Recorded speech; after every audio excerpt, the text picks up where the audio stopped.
Welcome, everybody. I'm so pleased with the way that the Seekers Forum has been growing. We have lots and lots of new members, not only in the States but overseas. So welcome to our community. Tonight we're going to be talking about taking off the mask and ending the imposter syndrome.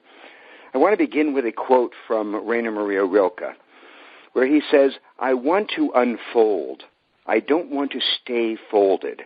For wherever I am folded, there I am a lie." I'm going to repeat that for you because it really captures the essence of imposterhood and what we're going to be talking about tonight. I want to unfold. I don't want to stay folded. For wherever I am folded, there I am a lie. How beautiful is that? As I've often said to you, and we've talked about before, one of the primary issues affecting seekers, if not the major one, is a sense of profound imposterhood, a disturbing, sometimes painful awareness of not being quite ourselves, quite real, quite authentic, or quite connected to our own unique core or power. Playing various roles in our lives, each with their respective masks, we may find ourselves losing touch with our particular gifts, our inborn genius, and living in ways that are untrue or unsuited to our nature. This leads to feelings of dislocation, impersonation, and falsity, to a haunting impression of being unseen, unappreciated, uncelebrated, and unloved. Not entirely, perhaps, but in large parts of ourselves, as if we were living in a partial shadow, hidden not only from others, but also frequently from ourselves. Indeed, it's this experience of being invisible to oneself that becomes the most intolerable. Now, of course, as social animals moving as we do among various groups, we don't expose all of ourselves to everyone, and most of us understand this very well. We don't necessarily want to reveal to family what we reveal to friends what we reveal to therapists what we reveal to lovers what we reveal to colleagues, and so on. We have no problem with compartmentalization, provided that the compartments are consciously preserved, and that we ourselves are aware of our various masks and why we're wearing them, and most important, how to take them off when we want to. It's only when our masks become glued to us and impossible to remove, hiding us from our own awareness, that mask wearing becomes a problem. I once saw a wonderful routine of Marcel Marceau's The French Mime, and in the skit he put on the smiley face, and when he got ready to take off the smiley face, it was stuck to his face. He couldn't pull it off again. And that's the kind of entrapment in appearances that causes us to live as imposters. Now, spiritual life is about getting real. And a major step in this process, as you know, you are not your story, that every life is a work of fiction, and that awakening to our true nature depends on maintaining this awareness in our lives. As Homo narrans, the storytelling ape, we survive in the world through self-invention, through shape-shifting and narrative. Every writer of personal story knows, however, that when we sit down to tell the story of ourselves, there are innumerable approaches to perspective in memoir writing. I can tell the story of myself as a writer, as an American, as a lover, as a Democrat, as a seeker, as a survivor, as a consumer, as a brother, as a son, and so on. Each of these roles engenders a different narrative with different emphases, details, and truths, lowercase t. None of us is only one character. The embodied self is a confluence of many personae, many stories, all of which, from a spiritual perspective, are partial and illusory, since they mask the self that is beyond narrative, the essential nature of our being. In other words, from a spiritual perspective, every life is a case of mistaken identity, since we move through our existence impersonating this little I with all its variations, and often losing sight of the core self, capital S. And that's why the question, who am I, lies at the center of all mystic traditions that seek to reconnect us with our true nature beyond our roles. If we think of these various roles and masks as voices, the self, capital S, is the silence beyond the voices, the awareness that remains when all the roles are taken away, the self we come to know in meditation, in prayer, in moments of mystic awakening. The self beyond identity, the I am that I am. By peeling away the layers of assumed story, we eventually come to the root of our being, as all the great masters tell us. Ramana Maharshi, the Indian saint of the 20th century, put it this way. "Who am I?" asked the student. The master replied, "The gross body I am not. The 5 cognitive sense organs I am not. The organs of speech, locomotion, grasping, excretion, and procreation I am not. The 5 vital airs I am not. Even the mind that thinks I am not. If I am none of these, then who am I?" the student asked. The master replied, "After negating all of the above mentioned as not this and not that, the awareness that alone remains, that I am."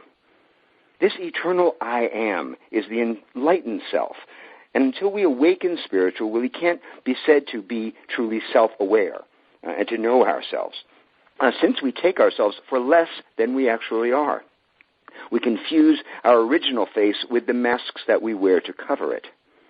This spiritual unmasking, this remembrance of source, which Plato called anamnesis, this recognizing of the absolute at our core, is our continual practice as seekers, and it's the ideal that guides our process.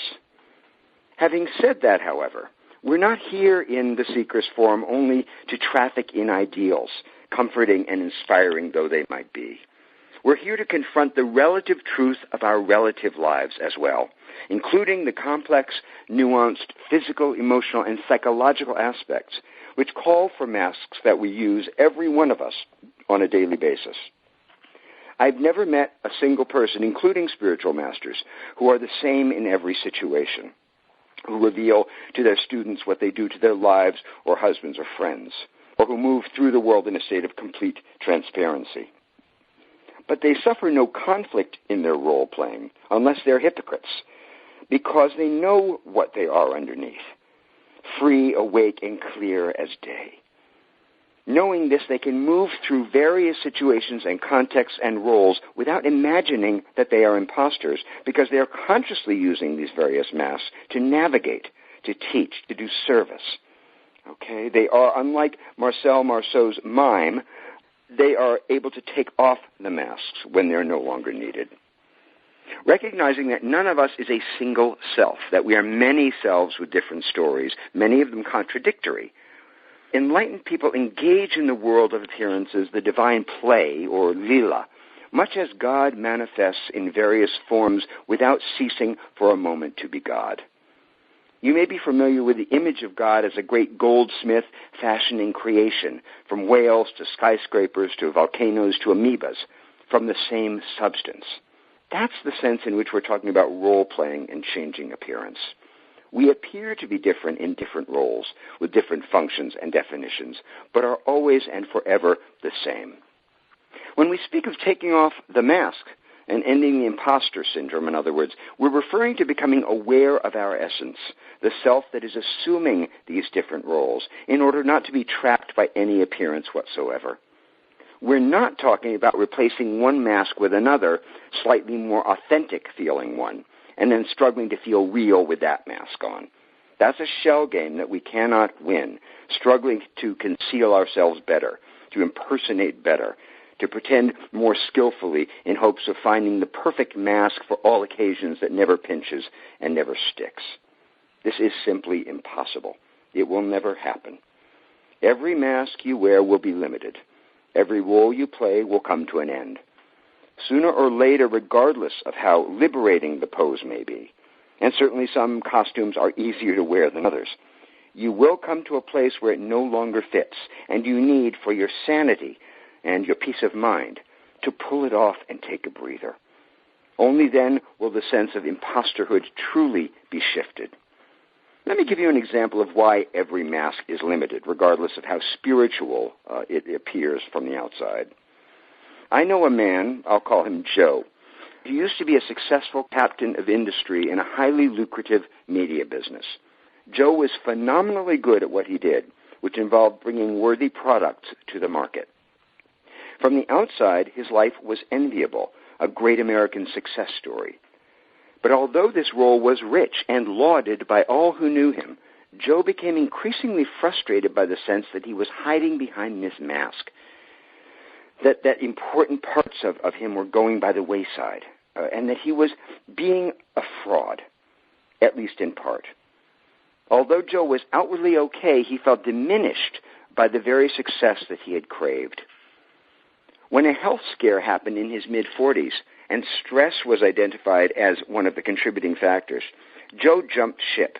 He sold his company and he moved to a monastery in upstate New York, which shocked his family and friends.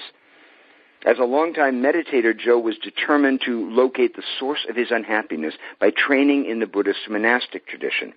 He shaved his head, he gave up sex and alcohol, and he maintained a rigorous, you could say grueling, practice of sitting and Dharma training.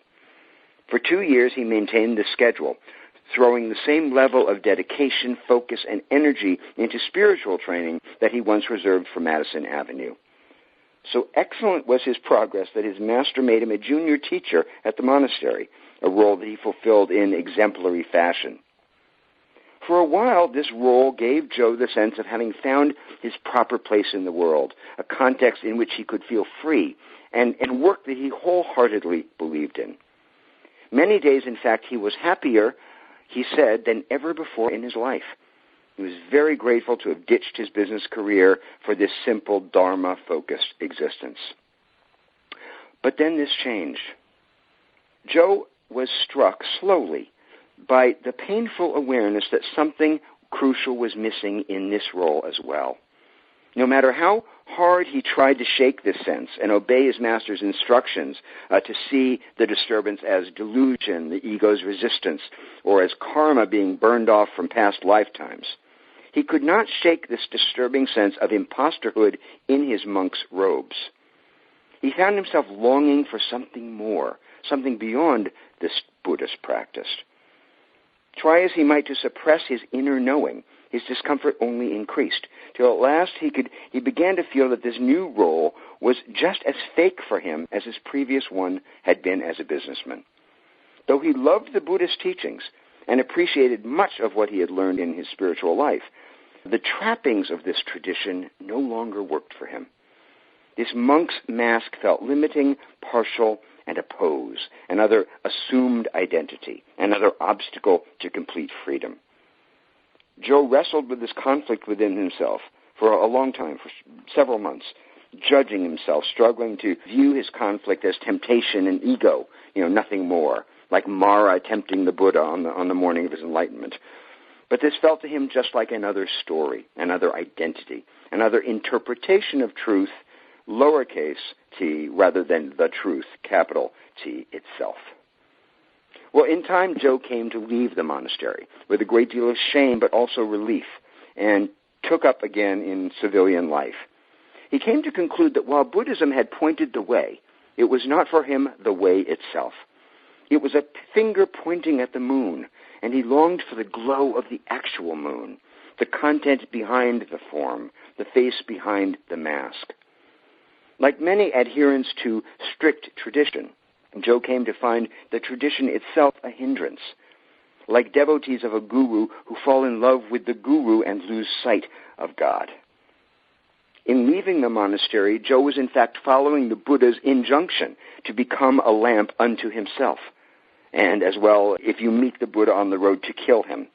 In time, Joe settled in a small town near the monastery, and with the money that he'd earned in business, he funded a center for social activism and a small drop-in meditation center where he sometimes teaches and also invites teachers from various other traditions to join him.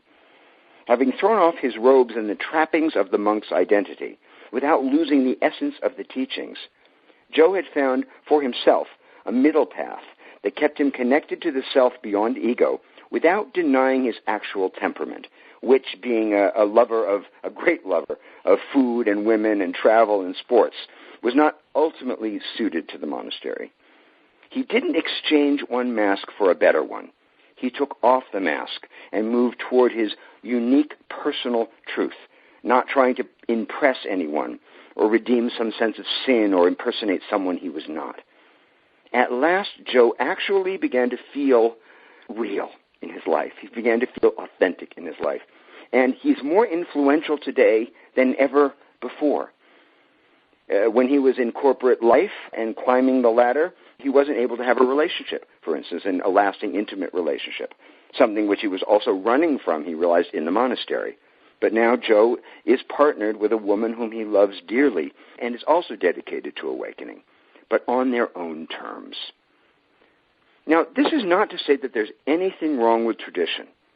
Of course, there are wonderful monks leading deeply fulfilled and beneficial lives in monasteries around the world. There are followers of traditional paths for whom those traditions are manna from heaven, a healthy fit. But this was not Joe's path, and it was only by telling the radical truth and risking disapproval, even expulsion from a beloved community, that he came finally to get real as the person he is today. This required flexibility and courage and the willingness to abide with his own changes, as all of us are called to do, knowing that as we evolve, so will our sense of what is right for us. Today's satisfaction is tomorrow's old news, and we must be willing to grow if we hope to awaken, and admit, even when it's difficult to do so, that our masks are no longer working for us. Okay? So I'd like to talk to you about 4 areas of inquiry that can affect this sense of imposterhood. Number 1, what makes our body happy? Number 2, what gives our life purpose? Number 3, what are our imperfections? And finally, number 4, where is the love? Let's start with number 1, what makes the body happy? We spoke recently about the creature self and the embrace of the physical body as a path of enlightenment. Body awareness hastens awakening by forcing us up against physical reality, the fact of the flesh and its needs, appetites, and healing, as well as the fact of its perishability. We're called on to love our bodies and to inhabit them, knowing that they matter while also knowing that they are impermanent. This paradox, this shock of the real, is what shatters our story as seekers. It's what removes our sense of solidity and allows the light of truth to shine in. Inhabiting our bodies consciously, knowing their needs and quirks and imperfections, what gives them comfort, what riles them up, is a doorway to equanimity. It can be done in sitting, being in our body breath by breath, as well as in workaday ordinary life. Pay attention to your mortal frame against the backdrop of eternity and watch how real, how intimate you feel with all of creation. Are there ways in which, for instance, you use your own body as a kind of a mask? Do you overcompensate for insecurity, self-doubt, the craving for acceptance, by presenting your body in a certain way, dressing in a manner, for instance, that makes a statement intended to cover up instead of reveal what is most true for you? Are you obsessed with staying young, for example, caught in the fool's game of trying to outrun time and the aging process in order to be accepted, in order to matter? I know a woman who had breast implants after she found out her husband was having an affair, for example. And then she had a second surgery, and then she had a third surgery, struggling to keep her youthful mask in place in hopes that her husband would desire her again. Unfortunately, in the process, she lost the respect of her daughters, whom she had taught to accept themselves. And today she's had the implants removed and bears the scars of this sexual distress. She's working hard to heal herself of the trauma and to regain her own self-respect, as well as the trust of her daughters, after years of impersonating an ideal, a myth. Until we make peace with our own bodies in all their increasing strangeness and limitation, we cannot possibly be good with God or the natural process of physical impermanence. Next, in the process of ending the imposter syndrome, we come to the question of purpose and meaning. Until we know that we matter as human beings and that there is nothing we need to do to earn our existence or our right to be, we find ourselves hounded by a sense of insufficiency that can cause us to take on masks and roles that only keep us trapped in fear.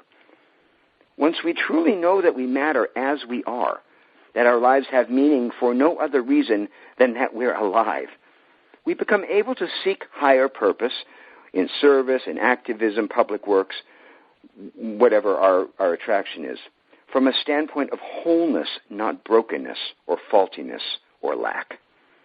When we connect with our life purpose as whole people, the meaning it gives us is integral to who we actually are.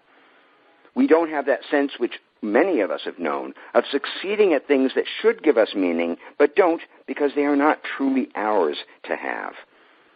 I know in my own past career, when I would succeed at things that mattered to the role I was playing, but not to who I actually was, there was no more than the most fleeting egotistical satisfaction. So ask yourself, what connects you to the world? What deepens what poet and philosopher David Whyte calls conversational reality? This is a very interesting concept. As David Whyte puts it, everything in life is in conversation with something else. You know, your shoes are in conversation with the floor. The flower is in conversation with the bee.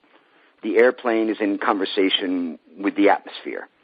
What you do for work is in conversation with the place where you work and the community you live in. When you start to think of yourself as part of a web, interconnected, in conversation, in dialogue that contribute, and in dialogue with the world, it contributes to a sense of meaning, being connected to something larger than ourselves. So ask yourself, what are you in conversation with? What does your work do, for instance, in the world? Whyte has a powerful passage about work and what we do in the world that's tied to this theme of imposterhood. He says, quote, "Through work, human beings earn for themselves and their families, make a difficult world habitable, and with imagination create some meaning from what they do and how they do it.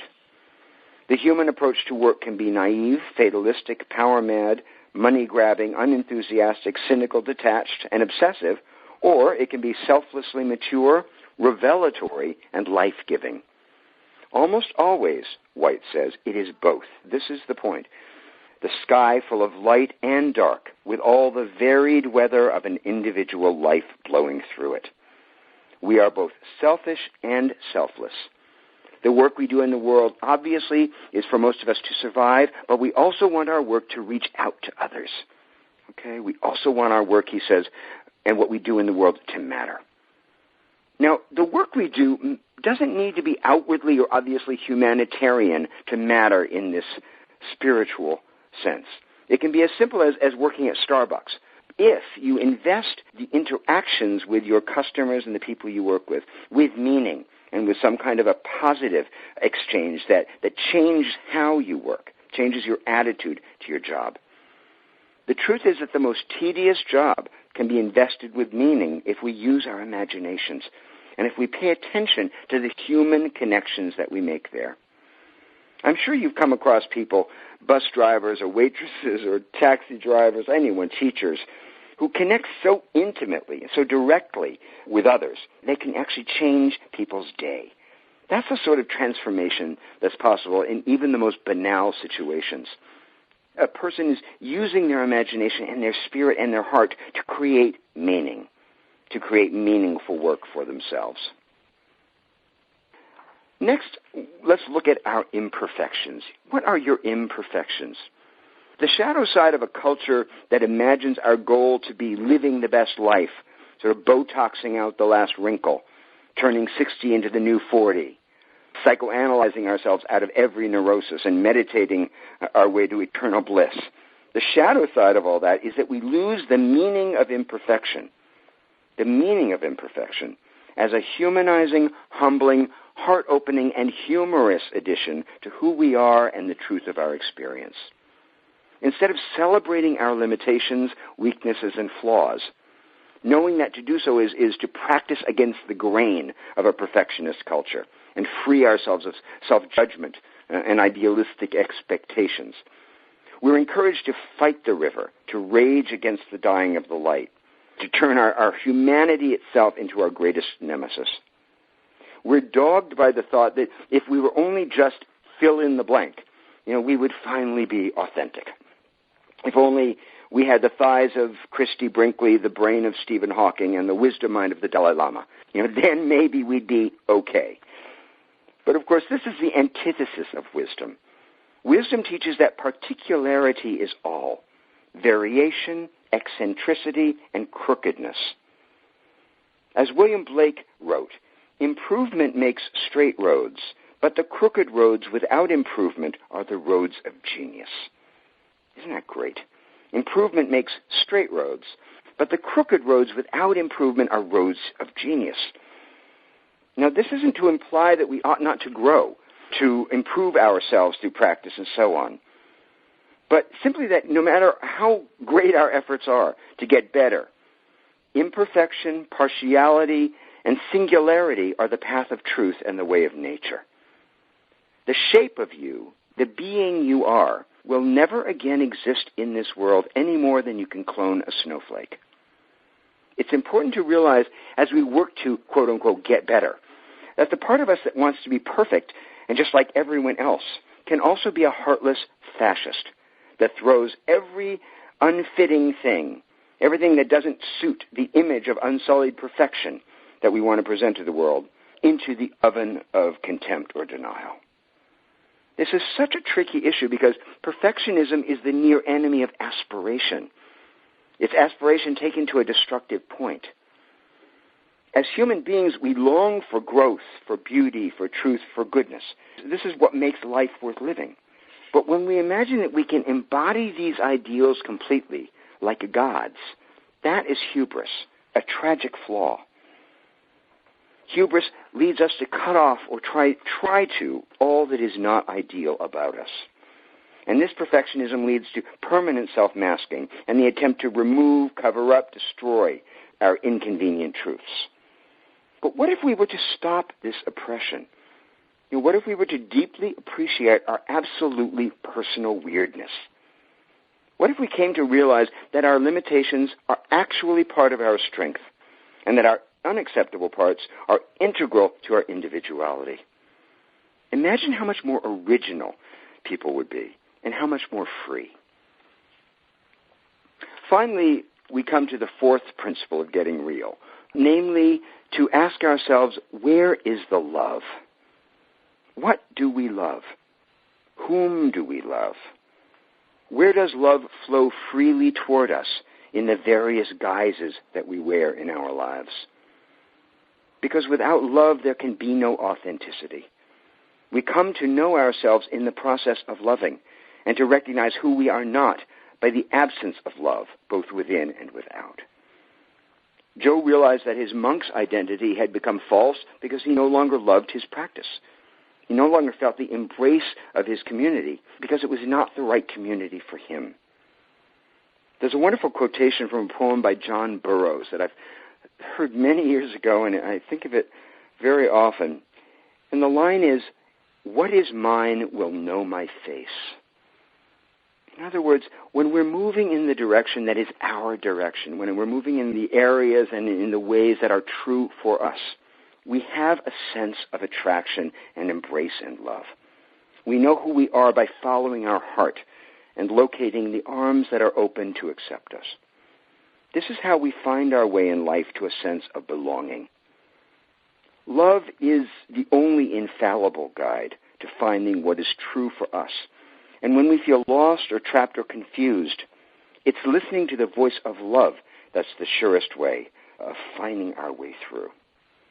This can require practice because, as I was saying earlier, we're trained to listen to everyone else before we adhere to our own intuition, to that small, still voice within that knows who we are from birth.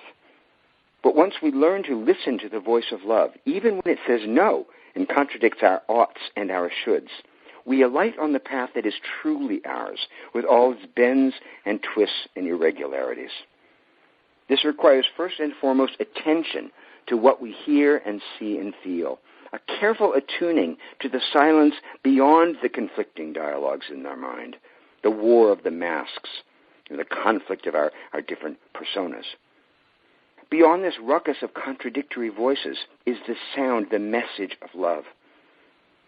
the message of love within that reveals the path as it appears before us. So ask yourself, when it comes to your own life, where is the love?